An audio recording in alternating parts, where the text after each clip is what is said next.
Because just the deeds are on the outside, but Allah doesn't just judge the deed. What else does He judge? The intentions behind them. Right? Not just the deed, but the intentions behind them. So you may think you have a pretty good pile of good deeds, and then you take them before Allah and you found out they're worth nothing. First you're shown your deeds though, then they're evaluated. Once you take them for evaluation, they're worthless. Right? Now, so what we learn from that basically is you have your deeds and then you have your intentions. And where are the intentions? They're in the heart, right? So Allah Azza wa Jal mentions in Surah Al-Zilzal, He mentions the deeds, لِيُرَوْا أَعْمَالَهُم. In Surah Al-Adiyat, what does He mention? وَحُصِّلَ مَا فِي الصُّدُورِ. Now the deeds and the intentions come together, now they are ready for evaluation. فَأَمَّا مَنْ خَفَّتْ مَوَازِينُهُ وَأَمَّا مَنْ ثَقُلَتْ مَوَازِينُهُ. What's coming in the next surah, in this surah, Al-Qari'ah, is now they're ready for evaluation because it combines the deeds and the intentions. SubhanAllah, it's a beautiful progression between these three things. Okay? So that's another thing we learn in this phenomenal surah. We know that the Day of Judgment is full of many calamities. And by use of this word, what we're learning is there are going to be a lot of things striking against each other. Now we just made mention of a car accident or a train wreck or an explosion. One thing strikes against another thing. Imagine everything is striking against everything. The sun is striking against the moon. The oceans are being rattled. The earth is being rattled. The graves are being rattled. The stars are being rattled. Everything is in motion. Everything's colliding into everything else. This is Al-Qari'ah. This can only be described, one of its very peculiar and powerful descriptions is, it's just a day of great clash and striking against one another. Now, having said that, the Day of Judgment has been described in stages. And in one place in the Quran, Allah Azza wa Jal says, He talks about two times, the trumpet being blown, the horn being blown twice. Okay, once, and then a second time. And then in other places we will see soon in the Quran, this nufikha fi sur is mentioned a third time. Most ulama tend to agree that the blowing will actually occur 3 times. Based on the ayat of the Quran and the sequencing of them, this will occur 3 times. The first is this nafqat faz'a.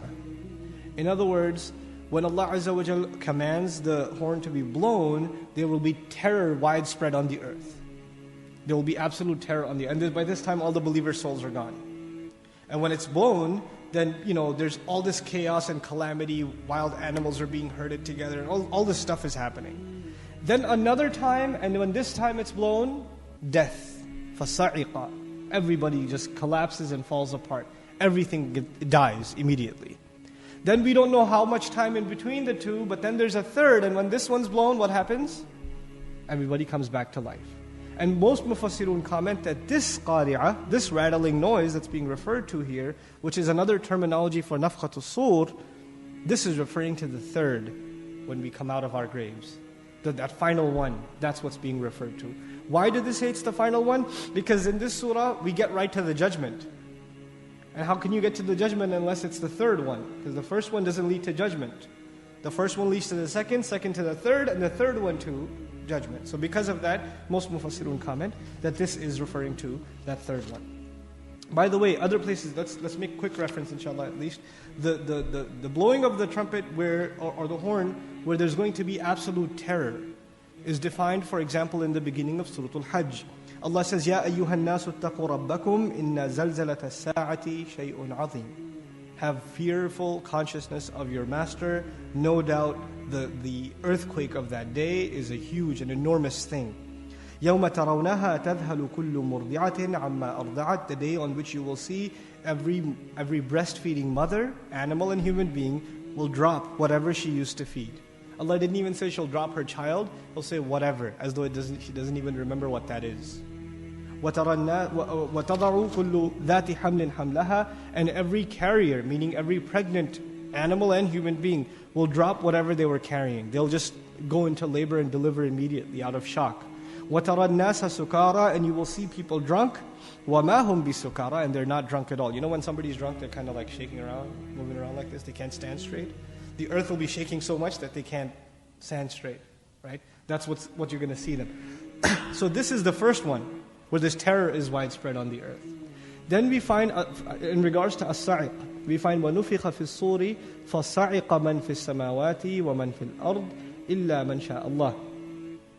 And it will, the sur will be blown into, and everyone in the heavens and the earth will cease to live, except the one who Allah wills, meaning Israfil, according to most Mufassirun, because he'll survive this one, and then Allah will give him death, and then bring him back to life. ثُمَّ نُفِخَ فِيهِ أُخْرَى. Then it will be blown again. فَإِذَا هُمْ قِيَامٌ يَنْظُرُونَ. Then they will be standing, looking at each other. So that's the second and third one is what's being referred to here. The first one was faza', the terror, and the second and third one have been combined in the other ayah. Okay. وقد أكد هذا التعظيم والتفخيم بقوله بعد وما أدراك ما القارعة وما أدراك ما القارعة. And it said that Allah Azza wa Jalla repeated the word 3 times to let you know how heavy this calamity is. So the 3 times repetition makes it 3 times as heavy and emphatic.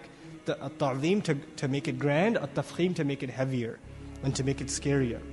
And just like that, and additionally, when people come out of their graves, they will be overwhelmed by terror, just like these bugs. That it's an image of chaos when you see all that motion happening at the same time. It's an image of chaos and disturbance. فَتَوَجَّهُ جِهَاتٍ شَتَّى أو توجهوا إلى منازلهم المختلفة سعادة وشقاء. What he's saying is that they're going to be going in every which direction and eventually end up in one of two, the direction of happiness or the direction of calamity and sadness. وَالْمَبْثُوث مِنَ الْبَثْ وَهُوَ التَّفْرِيقِ. And mabthuth, the word mabthuth, which is an ism maf'ul, an objective noun, comes from the word bath, and it means division, distinction. So they'll be separated from one another. Even though they're together, they're also separated, which is an incredible thing. That on the Day of Judgment, we will be the biggest gathering ever of human beings. All generations of human beings are coming together at one point, and yet this will be the day you will feel the loneliest. You'll be the most alone. You'll be separated from everybody else. And this is described in further, more explicit detail. يَوْمَ يَفِرُّ الْمَرْءُ مِنْ أَخِيهِ وَأُمِّهِ وَأَبِيهِ وَصَاحِبَتِهِ وَبَنِيهِ. Right, in Surah Al-Ma'arij, وَفَصِيلَتِهِ الَّتِي تُؤْوِيهِ وَمَنْ فِي الْأَرْضِ جَمِيعًا ثُمَّ يُؤْوِيهِ. Right, so ثُمَّ يُنْجِيهِ. Right, he offers Allah everybody. He even says, separate me from my tribe in addition to my family. How about this? Why don't you take everyone on earth into hell? Let me go. He'll offer everybody else. Right? وَمَنْ فِي الْأَرْضِ جَمِيعًا ثُمَّ يُنْجِيهِ. Give everybody else up, just let me survive. That's what he's concerned about. So that you become completely individualized on that day. وَتَكُونُ الْجِبَالُ كَالْعِهْنِ الْمَنْفُوشِ. And mountains will become on that day like al-'ihn. Al-'ihn in the Arabic language is wool of different textures. You have, and when you make wool in Arabic, it's not like they didn't have cotton really. All they had to work with was wool. It's not a society that had flowing cotton. Cotton was an import really. So when Allah makes reference to this kind of carding, usually it's associated with cotton, but in Arab society, the first thing that came to their mind was wool. So ahin is used, wool. And then Allah uses the word al-manfush.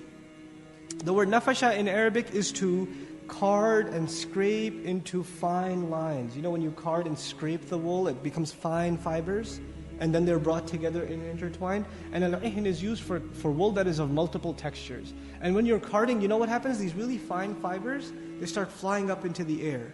They become weightless, and there's this, so you have to wear some kind of thing, because you're going to get the dust of it is going to go in your, kind of like sawdust kind of thing. But this happens with wool a lot. So Allah is describing mountains as this weightless thing that when it's scraped, it's almost like it's flying in the air, and the different textures of it implied inside the word al-'ihn benefits us in that mountains are of different colors, but they're going to be slammed together and scraped together to the point where, first of all, there's this different colored textured dust coming out of them, just like wool when they're scraped together, subhanAllah. And so we're learning that mountains will not stay in one place. This is a day when everything's changed. In this dunya right now, when you do good deeds, everybody around you says this is worthless. There's no weight to it. And when they see a mountain, the first thing to their mind is this is solid. Because their vision is that of what they can see, they accept. What they cannot see, they don't accept. But on the Day of Judgment, Allah Azza wa Jalla reverses this. And so the mountains become weightless, and your deeds are now heavy. They've been given thaqulat mawazin. What an amazing contrast in this surah. The thing, what will be weighed? There are different hadith and there are different texts in the Quran and Sunnah that allude to what will be weighed. Obviously, we know our deeds are going to be weighed. That's obviously there. Okay, the deed will be weighed, and we'll talk about that in more detail. Allah Azza wa Jalla, the hadith of the Messenger ﷺ allude to even persons being weighed. The Sahaba would make fun of a light-weighted Sahabi, right? Or his beard, he can't grow a beard. He's just got one hair. And he says, beware of his beard. Beware of that hair. It'll weigh heavier than the mountain of Uhud on the Day of Judgment. Right? So, I mean, there's alluding to a person's weight. I mean, even the Messenger alludes, in another narration, to a person who's very heavy set, but when he comes before Allah on the Day of Judgment, he won't weigh anything more than a mosquito. So there's the weight of a person. Then, of course, there's the weight of our deeds. There's the weight of our deeds. And some scholars even add to this the weight of our intentions. The weight of our intentions and our sincerity in our deeds.